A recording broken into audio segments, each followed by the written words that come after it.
உங்கள் தர்மபுரி உபரிநீர் திட்டத்தை அதிமுக ஆட்சியிலே நிறைவேற்றப்படும். 100 விழுக்காடு நிறைவேற்றப்படும். உங்கள் ஏரிகளில் தண்ணீர் வந்து சேரும். இதுதாயா திட்டம், இதுதாயா திட்டம், இதுதாயா எங்களுக்கு வேணும். நாங்க மான மரியாதையுடன் வாழணும். யாருக்கு கையேந்த வேண்டாம், சுயமரியாதையுடன் வாழ வேண்டும். எங்க ஏரியில தண்ணி விட்டுட்டா நாங்க பொழைச்சுப்போம், நாங்க சந்தோஷமா இருக்கோம். அதான் வேணும். நீ கொடுக்கிற அந்த 420 8,000 ரூபாய் கூப்பன்லாம் அதை எடுப்பட போறது கிடையாது. கேட்டா மகளிர் 1000 ரூபாய். எங்களுக்கு தண்ணி குடியா, எங்களுக்கு வேலையை குடியா. தர்மபுரியில் சிப்காட் வேணும் வேணும் நம்ம எத்தனை முறை கேட்டு போராடிட்டு வேலை குடியா. இந்த மொரப்பூர் தர்மபுரி ரயில்வே திட்டம் 80 ஆண்டு கால கனவு. நீங்க எல்லோரும் சேர்ந்து என் மீது நம்பிக்கை வைத்து உங்களுடைய நாடாளுமன்ற உறுப்பினராக 2014 என்ன தேர்வு செய்தீர்கள். அந்த நன்றி கடன் என் வாழ்நாள் முழுவதும் நான் உங்களுக்கு கடமைப்பட்டிருக்கின்றேன்.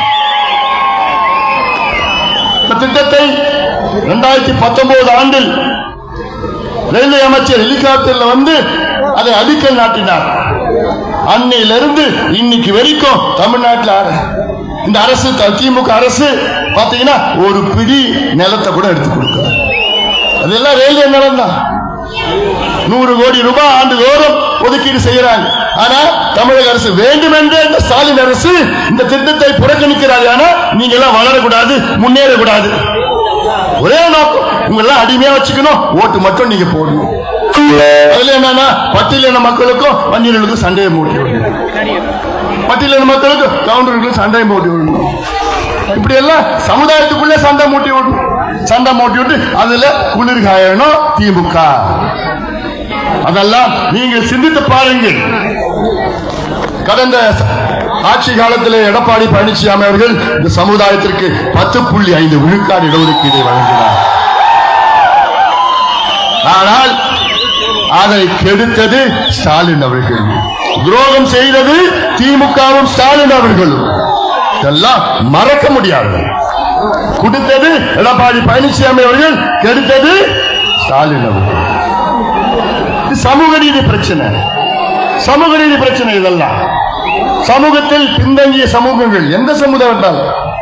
ஒரு உதாரணம் நான் சொல்றேன். பட்டியலின மக்களுக்கு உள்ஒதுக்கீடு வழங்க வேண்டும். கர்நாடகாவில் 17 விழுக்காடு பட்டியலின மக்களுக்காக இடஒதுக்கீடு. அதுல 6, 6, 5 3 பிரிவா பிரிச்சிருக்கிறாங்க. 6 விழுக்காடு என்னன்னா இவ்வளவு நாளா அவங்களுக்கு கிடைக்காத வேலையும் படிப்பும் கிடைக்கலையா, அவங்க எல்லாமே ஒரு 6 விழுக்காடு தனியா. இன்னொரு 6 விழுக்காடு கொஞ்சம் கிடைச்சதா அவங்களுக்கு. இன்னொரு 5 விழுக்காடு நிறைய அனுபவிக்கிறாங்க பாரு, அவங்க எல்லாம் 5 விழுக்காட்டுல உள்ள உள்ஒதுக்கீடு. அப்பதான் சமமா எல்லாருக்கும் கிடைக்குது. இதுதான் வேணும். கணக்கெடுப்பு நடத்துங்க, கணக்கெடுப்பு நடத்துங்க, சாதிவாரி சமூக நீதி கணக்கெடுப்பு நடத்துங்க.